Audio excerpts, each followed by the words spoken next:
Hello, myself Bekom Verma. I am an associate professor in EC department. Today I will take lecture in serial communication.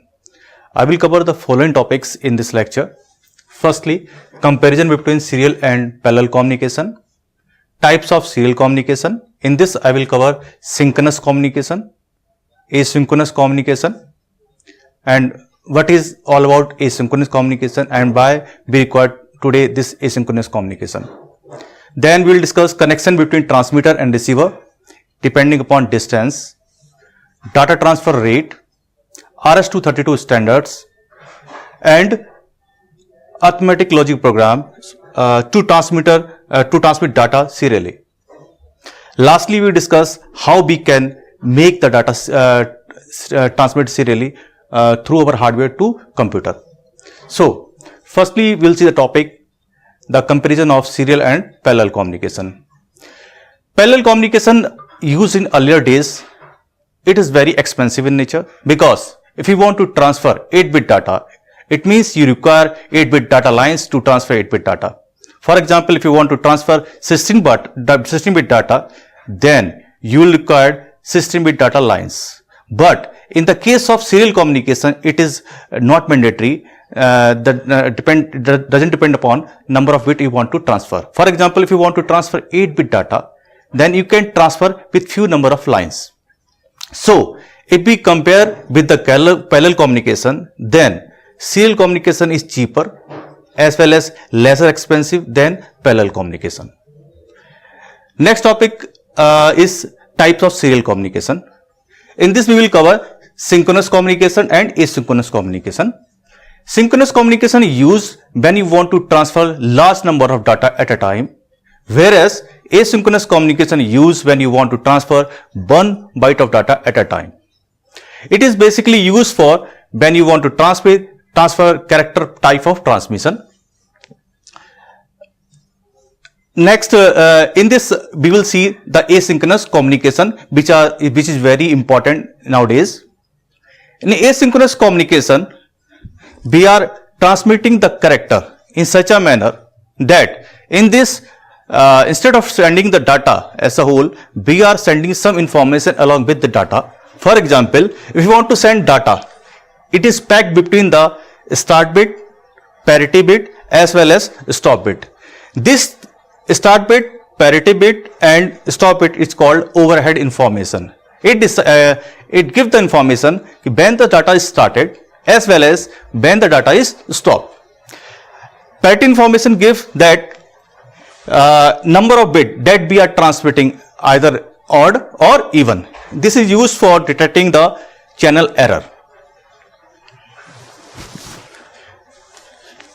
So, here we are talking about asynchronous data format. In this, start bit always a single bit and it is always a low bit. Whereas the stop bit that are transmitting at the end of data, it can be of 1 bit, it can be of 1.5 bit, it can be of 2 bit. The parity bit is always single, it can be 0 or 1 depending upon whether you are sending the data bits even or odd. If it is 0, it means you are sending the number bit odd. If it is 1, it means you are sending the number bit even. Now, I had covered this topic, comparison between serial and parallel, types of serial communication, asynchronous communication. Now, we will see connection between transmitter and receiver depending upon the distance. So, there are 3 types of configuration depending upon the distance we want to transfer the data between the transmitter and receiver. In first configuration, if you want to transfer data up to 1 meter, then there will be a transmitter, then there will be a receiver. Here we are transmitting the data that is 0 in the form of 0, 1. If you want to transfer 0, it means you are sending the 0 volt. If you want to transfer the 1, it means you are sending the 5 volt. It is also called a TTL voltage level. But there is problem with the TTL voltage level. It is not highly immune to the noise. There will be some noise if we are using the TTL voltage level. So that's why if you want to transmit to very lower distance, then this configuration is used. But when you want to transmit up to 20 to 30 feet, then you will use the configuration second one. In this, what we will do? We have to change the TTL voltage level to some voltage level which are highly immune to noise.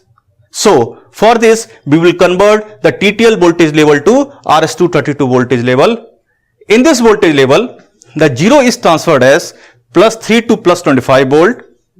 1 is transferred as -1 to -25 volt. For this conversion, we required the converter IC that is called MAX232 IC in the transmitter side as well as MAX232 IC in the receiver side. So, this configuration is used when you want to transmit the data from 20 to 30 feet. But if you want to transmit many kilometers away from transmitter to the receiver side, then you have to choose some another technology. In this we use the modems. Modem means modulator and demodulator at the transmitter side, modulator and demodulator at the receiver side. In this, whenever we transmitted data from the transmitter side, for example the TTL voltage level, firstly it is modulated to some higher frequency, and this high modulated frequency is then sent with the help of telephone lines. So, by this configuration we can send the data up to many kilometers. Now, we had talked about the connection by which we can send the data from one end to another end. Now, we will see the rate of data transfer. The rate of data transfer is also called a baud rate. Baud rate in some definition is also defined as the speed by which we send the data per second, means bits per second. BPS is also said as BPS. This definition is same for both the configuration, means configuration 1 as well as configuration 2. But this definition is not same for the third configuration, because in the third configuration we are modulating our data, means our TTL voltage level to some higher frequency signal. That's why now the definition change. We are because in one signal changes we can send large number of data. Here the baud rate is not same as BPS, means bits per second. Now we will see this. We covered this topic, connection between transmitter and receiver. Now we will see the speed by which we can transfer our data from transmitter to receiver. It is defined as data transfer rate that we already seen. It is called baud rate. Now we will see the RS-232 standard. RS-232 standard is basically developed very in older days, and it has 9 signals in its definition. These 9 signals are 1, 2, 3, 4, 5, 6, 7, 8, 9 pin of the DB9 connector. They have definition like manner. The 1 pin is called DCD bar, 2 pin is called RXD, 3 pin is called TXD, 4 is called DTR, 5th is called GND, 6 is called DSR, 7 is called RTS, 8 is called CTS, and 9 is called ring indicator. This 9 pin is not used always. If you are using 1 and 2 configuration, means when you are transmitting your data to very lesser distance, then you can use only 2 pins, 3 pins, that is receiver, transmitter and ground. But when you are transferring your data up to very long distance with the help of modem, then you have to use all the signals in the DB9 connector, means DCD bar, RXD, TXD, DTR bar, ground, DSR bar, RTS bar, CTS bar and ring indicator. Now we will see what is the meaning of these pins. If we see about third configuration, if the transmitter, for example like computer, if it is on, then it gives the signal DTR bar. DTR bar means data terminal ready, means I am ready for communication. When you switch on the power of modem, then it gives the DSR bar. DSR bar means data set ready. It gives the indication to the transmitter, or we can say in this case computer, that I am also ready. Now, if the transmitter want to transmit the data from transmitting end to receiver, then it gives the signal RTS bar. RTS bar means request to send. Means I want to send the data to receiver end. If modem is ready, then it gives the signal CTS bar. CTS bar means clear to send. Yes, I am also ready to transfer data from transmitting end to receiver end. If modem found a valid carrier signal in the telephone line, then it gives the signal DCD bar, that is called data carrier detect. In the same manner, if there is any data from receiver end to transmitter end, then modem will give the ringing to the transmitter with the help of ring indicator.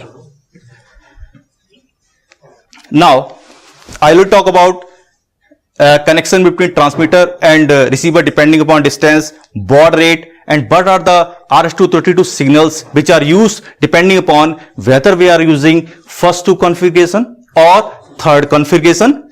Now, the baud rate. Again, I come to the baud rate. The baud rate are fixed values. If you see, the baud rate can be 110, 300, 600, 1200, 2400, 9600, 4800, 9600, 19200. These baud rate are fixed values. So whenever we want to transmit from transmitting end to receiving end, so we have to take this baud rate accordingly. If we go on lower, then the baud rate, this baud rate means we are sending data at very high speed. Now we had seen the topics comparison between serial and parallel communication, types of serial communication, asynchronous communication format, connection between transmitter and receiver, data transfer rate, RS-232 standards. Now it is time to write a program.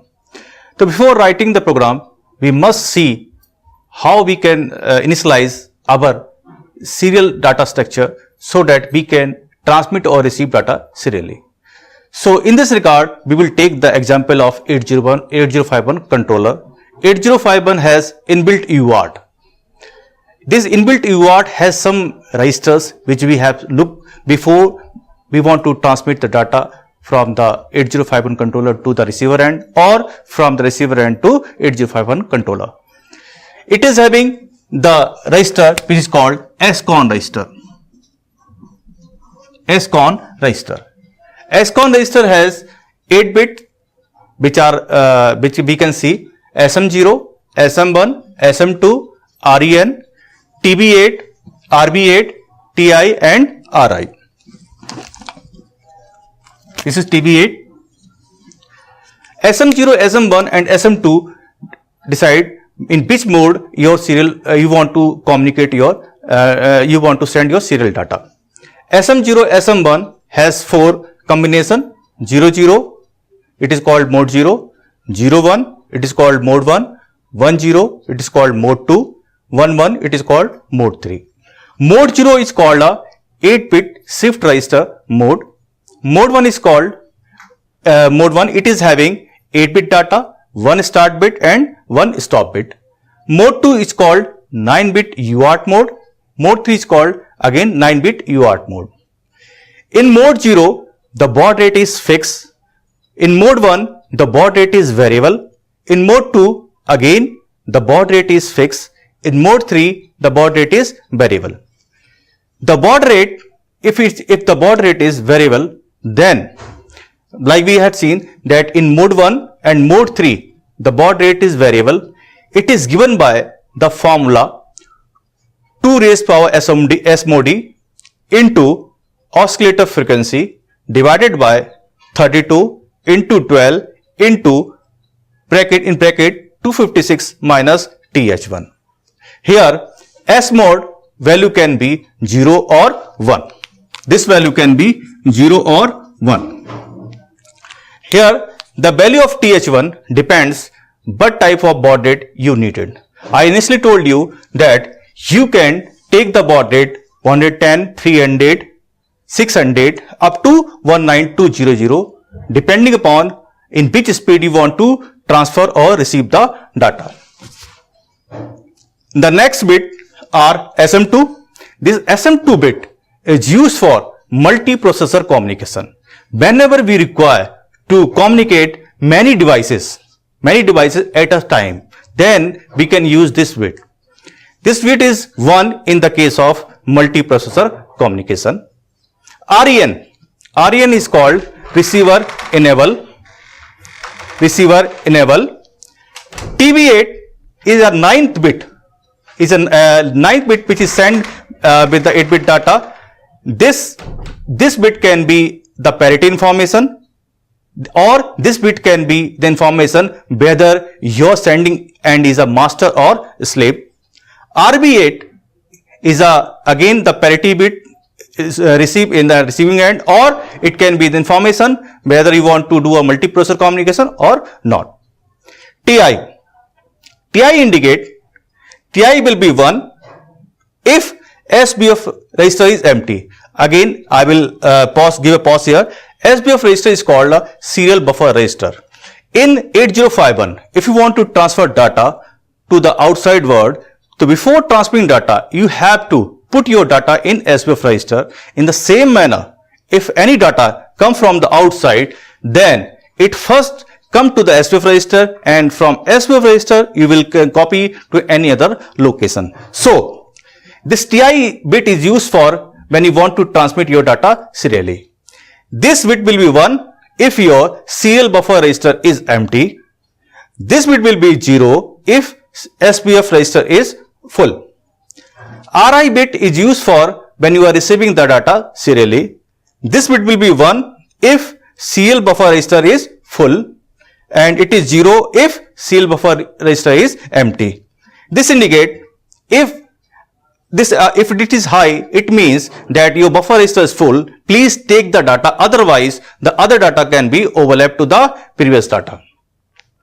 Now we will see the internal structure of the 8051 UART. UART means universal asynchronous receiver and transmitter. In the 8051, it is having 2 SBF register, one for each transmitter and one for receiver.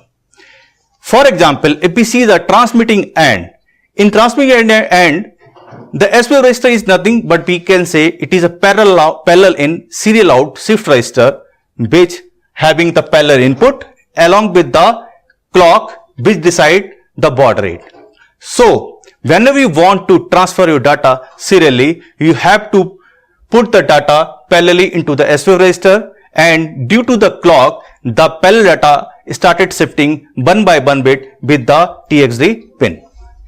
The structure of receiver section is like same as a transmitter section, but bit little change. Here SBF register we can say it is serial in parallel out shift register. Again, the data at which it received the data is decided by the clock that is applied to the SBF register. Now we had seen that internal structure either of transmitter or receiver section have a clock at the input. This clock is generated by timer 1 in mode 2. So before we write a program, we must know how we can use the timer 1 in mode 2. For this, we will see the TMOD register which can be configured before we can transmit or receive the data serially. It is having the 8-bit, means it is having the 8-bit, 4-bit for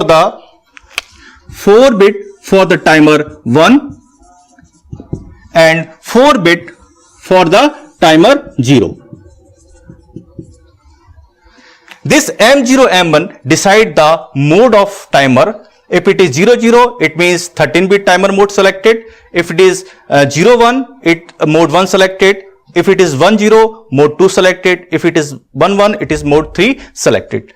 So I required timer 1 in mode 2. In this case, the M1 will be 1 and M0 will be 0. Because we are using the timer 1, that's why the rest 4-bit of the timer 0 will be 0. In the same manner, I am not using timer 1 as a counter, then this bit is also 0, because this bit indicate whether you want to use a timer as a timer or counter. If it is 0, it means you are using timer 1 in timer as a timer. If it is 1, it means you are using as timer as a counter. Again, the gate pin I am not using, I will make it 0. So, if you want to program to transfer data serially or receive data serially, you must have to configure your SCON register, which will decide in which mode you want to transfer your data. Since I want to transfer the data in such a manner, it consists of 8-bit data, 1 start bit and 1 stop bit. That's why I want to choose mode 1. For mode 1, I will put 0 here, 1 here. Since I am not using the multiprocessor communication, that's why I will have to make this bit 0. And if I want to enable the receiver, means if I want to enable the receiver, then I have to make this bit also 1. Since TB8 and RB8 are the bit which are used in mode 2, mode 3 as well as multiprocessor communications, and since we are not using such modes, that's why we have to make this bit also 0. Now, this 2-bit indicates the state of SBF register. That's why we are not going to do anything with this bit. They are changed automatically whenever the SBF register is full or empty. So that's why we make it 0 0. So if we see the SCON register value, we will come to know we have to put the value 50H in the SCON register to initialize serial communication in mode 1. Now, the data H bit it transmit data serially, or the rate at which it receives the data, it decided by the speed of clock. This speed of clock is decided by timer 1 in mode 1.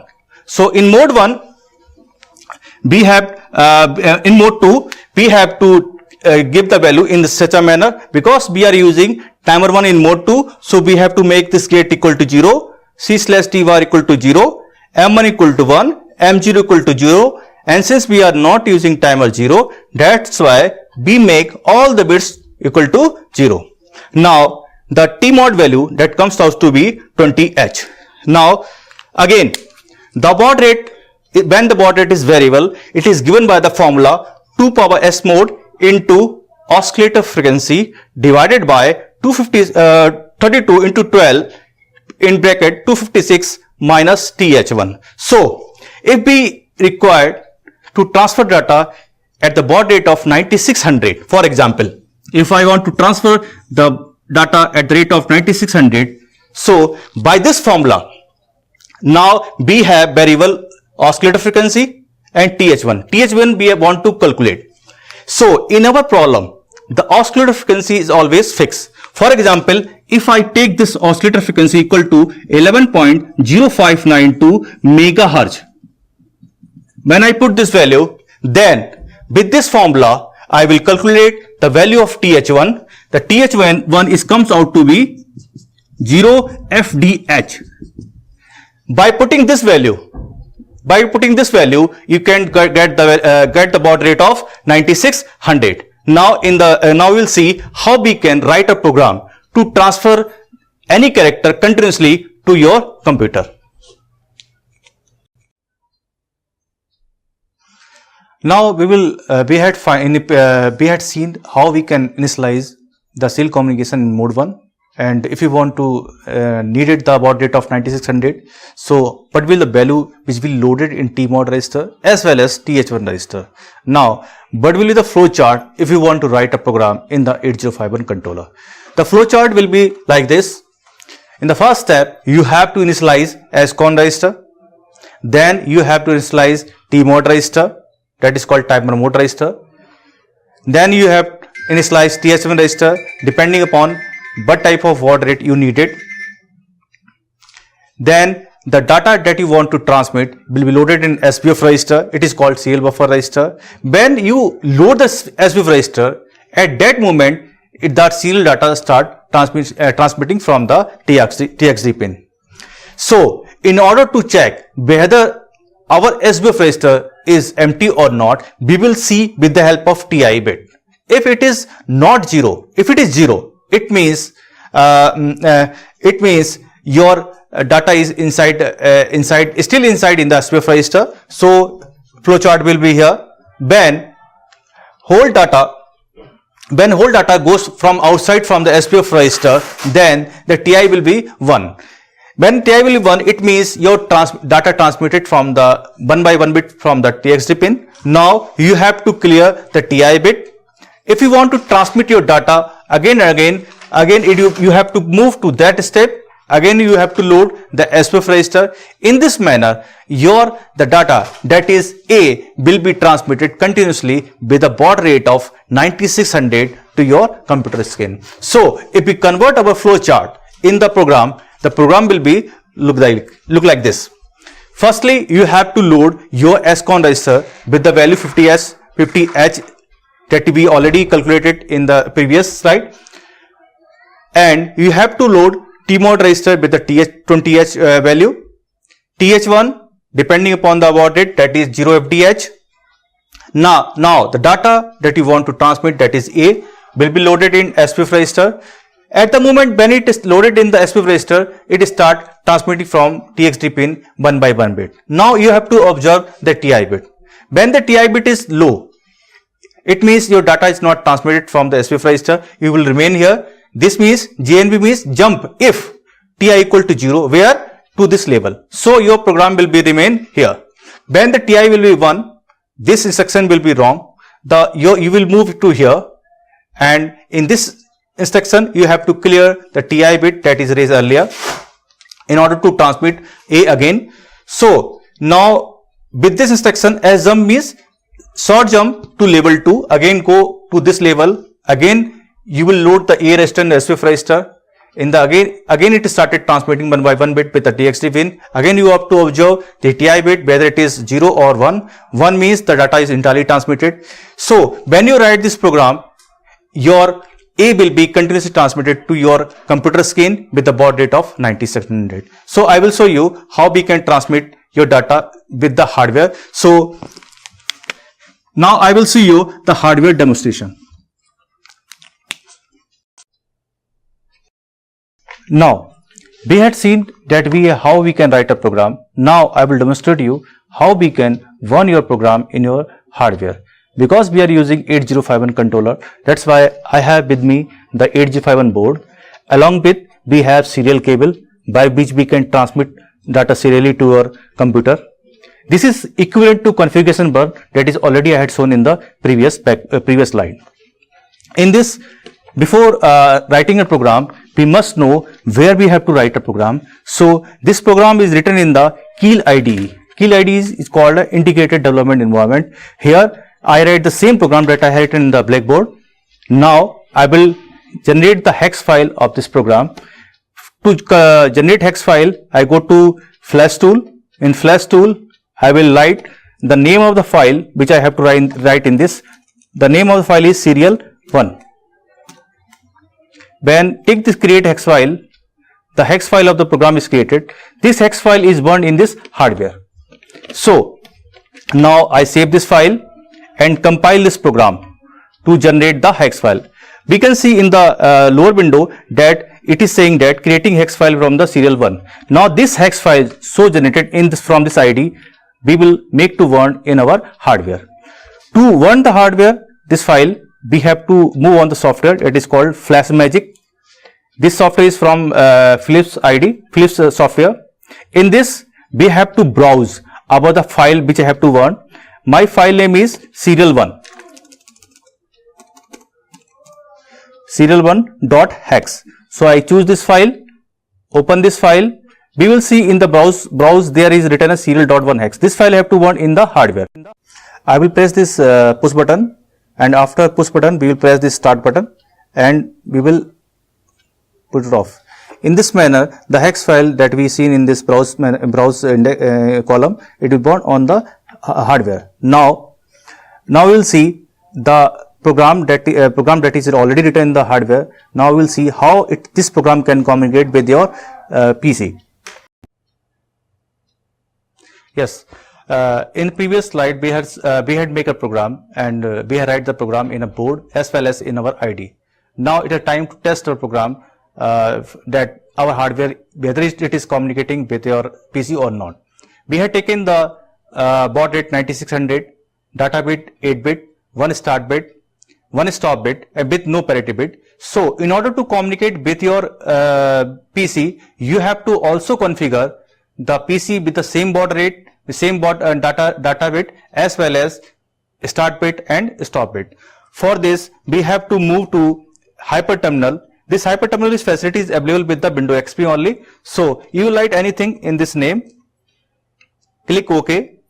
Now you have to choose the COM port to which you want to communicate your hardware. I am choosing the COM1 port. OK. Now, since I had used the baud rate of 9600, so that's why I have to choose the baud rate same here also, that is 9600, data bit, that is 8 bit, parity none, stop bit 1, flow control you have to choose none. When you apply this bit and make it OK, you will see your computer screen started blinking the character A that is transmitted by your hardware. Because I had written a program to continuously transfer your single character A continuously to your screen, that's why it is showing the A continuously. Thank you. It is all about the lecture.